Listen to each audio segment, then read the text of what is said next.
시청자 여러분 안녕하십니까? BOA 모닝 뉴스입니다. 미국 상하원의 민주당 의원들이 미국 대통령의 북한에 대한 군사 행동을 제한하는 내용의 법안을 각각 재상정했습니다. 북한 지도자가 누구든 상관없이 미국은 북한과의 전쟁을 원하지 않는다는 점을 명확히 해야 한다는 내용이 담겼습니다. 이조은 기자가 보도합니다. 미국 민주당의 에드워드 마키 상원 의원과 로칸나 하원 의원은 28일 각각 위헌적 대북 전쟁 금지 법안을 발의해 상원과 하원에 상정했습니다. 북한의 공격이 실제 가해진 상황이 아니라면 행정부가 의회 승인 없이 대북 군사 행동을 위한 예산을 사용하지 못하도록 하는 내용입니다. 이 법안은 미국과 북한의 긴장이 고조됐던 지난 2017년 말 처음 상하원에 발의됐었지만 소감 상임위원회를 통과하지 못해 자동 폐기됐다가 2년여 만에 다시 상정됐습니다. 법안을 발의한 의원들은 최근 북한 김정은 국무위원장의 건강 이상설이 이어지는 불확실한 시기에 법안을 상정한 데 의미가 있다고 강조했습니다. 마키 의원은 이날 성명을 통해 북한 내부 움직임이 불확실한 상황에서 미국은 북한을 누가 이끄는지 상관없이 대북전쟁을 추구하지 않는다는 신호를 분명히 해야 한다고 말했습니다. 또 트럼프 대통령은 과거 화염과 분노라는 수사로 돌아가고 싶은 유혹을 봐서는 안 되며 이런 수사는 한반도 비핵화와 분쟁 종식이라는 미국의 안보 이익을 더 요원하게 할 뿐이라고 지적했습니다. 칸나 의원도 성명에서 대통령은 전쟁 시작 전 반드시 의회를 거쳐야 한다는 입장을 분명히 했습니다. 칸나 의원은 김정은의 건강을 둘러싼 불확실성과 북한 지도부 변화에 대비한 비상계획 등의 보도들 사이에서 미국의 대외 정책은 한반도 평화 달성을 위한 외교적 접근을 우선시해야 한다고 밝혔습니다. 이번 상원 법안은 민주당 대선 경선 후보로 뛰었던 엘리자베스 워런 의원을 비롯해 제프 머클리 의원과 역시 대선 경선 후보였었던 무소속의 버니 샌더스 의원이 공동 발의자로 참여했습니다. BOA 뉴스 이존입니다. 마이크 폼페오 미 국무장관은 김정은 북한 국무위원장의 건강 상태와 관련 없이 북한의 완전하고 검증된 비핵화라는 미국의 목표에는 변함이 없다고 강조했습니다. 폼페오 장관은 29일 국무부에서 열린 기자회견에서 김 위원장 유고 시 미국의 대응 계획을 묻는 질문을 받고 현재로서는 김 위원장의 건강 상태와 관련해 추가로 제공할 정보가 없다면서 이같이 밝혔습니다. 폼페오 장관은 특히 과거 김여정 북한 노동당 제1부부장 등 여러 북한 지도급 인사들과 만날 기회가 있었다면서 북한 내부에서 어떤 상황이 일어나고 지도부에 어떤 영향을 주든지 트럼프 대통령과 김 위원장의 싱가포르 약속 이행 목표는 변하지 않는다면서 외교적 해법을 다시 강조했습니다. 이 앞서 폼페오 장관은 폭스뉴스와의 인터뷰를 통해서는 김 위원장의 건강 상태와 신종 코로나 바이러스와 관련한 북한 내부 상황을 면밀히 주시하고 있다면서 북한은 식량 부족 사태 등으로 기근을 겪는 실질적 위험이 있다고 지적했습니다.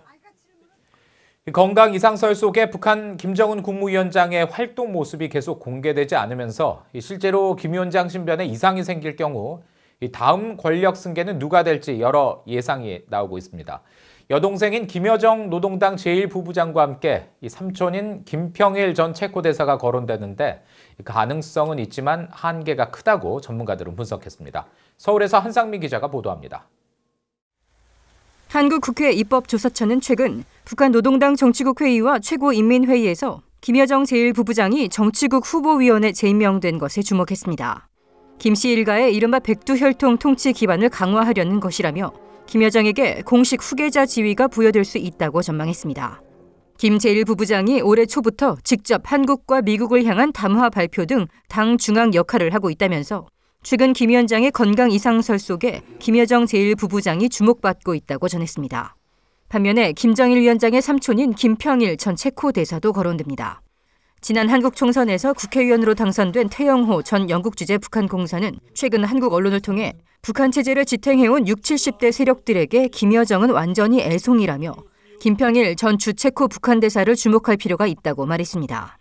김평일 전 대사는 김정일 전 국방위원장의 이복 동생으로 오랫동안 해외에 체류하다 지난해 말 평양으로 복귀했습니다. 전문가들은 김여정과 김평일 모두 권력 승계 가능성은 있지만 한계가 명확하다고 평가했습니다. 먼저 김여정의 경우 김 위원장의 최측근으로 지지를 받을 수 있겠지만 유교 성향이 강한 북한 사회가 나이 어린 여성 지도자를 받아들일 수 있을지 의문이란 지적입니다. 북한이 유일 수령 영도 체제를 유지를 하고는 있지만 여전히 유교적인 색채가 매우 강합니다. 그렇기 때문에 여성 지도자를 받아들일 만한 준비가 됐을까 하는 것이 하나의 제한점이 될 수 있고요. 더불어서 아직은 경력과 연륜이 부족하다. 그런 면에서도 좀 한계가 있다라고 보입니다. 반면 김평일은 경륜이 있겠지만 권력에 밀려 오랜 기간 해외에 체류한 만큼 내부 지지층이 약하다고 박 교수는 평가했습니다.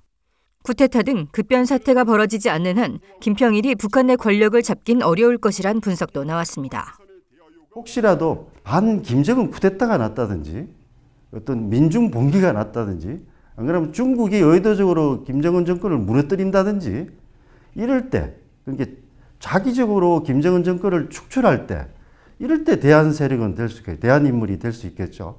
그런데 어떤 이런 김정은 유고 사태라든지 뭐 이런 신변 이상이 있을 때 그 백두혈통의 일원이기 때문에 후계자가 되고 어떤 권력을 잡는다 저는 아니라고 봅니다. 곽 전 분석관은 북한의 수령론과 2013년 개정된 유일 영도 체계에 따르면 세습은 백두혈통의 세대 교체를 통해서만 가능하기 때문에 김여정 역시 1인자가 아니라 킹메이커로서 상당한 권력을 준 2인자 역할에 머물고 유사시 승계를 결정해야 한다면 김 위원장의 자녀들이 어린 만큼 당 조직 지도부가 큰 역할을 할 것으로 봤습니다. 당 조직 지도부의 역할이 굉장히 커지는 시대가 올 것이다. 김정은의 병고가 일찍 일어난다 그러면은 어떤 개인보다는 당 조직 지도부의 역할이 더 지금도 강하지만은 앞으로는 당 조직 지도부가 더 큰 역할을 하지 않겠냐. 이런 가운데 한국 정부는 김정은 위원장의 신변 이상설과 관련해 북한 내 특이 동향이 없다는 입장을 국회에서 거듭 밝혔습니다. 한편 한국 정부는 29일 열린 국회 국방위원회에서 김정은 위원장이 정상적으로 국정 운영을 하고 있다는 평가를 내린 것으로 전해졌습니다. 서울에서 VOA 뉴스 한상미입니다. 유럽연합 EU가 최근 불거진 북한 김정은 위원장의 건강 이상설과 관련해 대북 관계에서 유럽연합의 목표에는 변함이 없다고 밝혔습니다. 비르지니 바투 헬릭손 EU 외교안보 담당 대변인은 28일 김정은 건강 이상설에 대한 VOA의 논평 요청에 대해 일각의 추측들에 대해 알고 있지만 추측에 대해 언급하지 않을 것이라면서 이같이 밝혔습니다. 바투 헬릭손 대변인은 그러면서 EU의 대북 목표는 북한 지도부가 현재의 진로를 바꿔 무기 프로그램의 불법적인 추구보다 주민들의 안위를 우선순위에 두고 유엔 안보리의 모든 결의들을 완전히 준수하도록 설득하는 것이라고 설명했습니다. 또 북한이 신뢰 구축과 한반도의 항구적 평화와 안보 조성, 핵무기 없는 한반도를 위한 지속적인 외교 과정에 관여하도록 독려하는 것이 목표라면서 EU는 이런 목표 달성을 위해 미국, 한국 등 협력국들의 노력을 지지하며 지속적으로 협력할 것이라고 강조했습니다. 미 국무부는 최근 러시아가 북한 노동자들에게 신규 비자를 발급해 관련 유엔 안보리 결의를 위반하고 있다는 보도와 관련해 각국의 대북 제재 이행을 거듭 강조했습니다. 국무부 대변인실 관계자는 28일 일부 언론이 러시아 내무부 자료를 인용해 러시아가 지난 1분기 570여 명의 북한인에게 신규 취업 비자를 발급해줬다고 보도한 데 대한 VOA의 논평 요청에 모든 유엔 회원국들은 대북 제재를 이행해야 하며 제재 이행을 지속할 것을 기대한다고 밝혔습니다. 유엔 안보리는 대북 결의 23975를 통해 북한 노동자에 대한 취업 비자 신규 발급과 비자 연장 등을 금지하며 각국은 모든 북한 노동자들을 지난해 12월 22일까지 송환시킬 것을 명시했습니다. 한편 러시아는 지난달 안보리에 제출한 최종 이행 보고서에서 지난해 12월 22일 이후 러시아에서 유효한 노동허가증을 갖고 소득을 얻고 있는 북한 노동자가 한 명도 없다고 보고했습니다.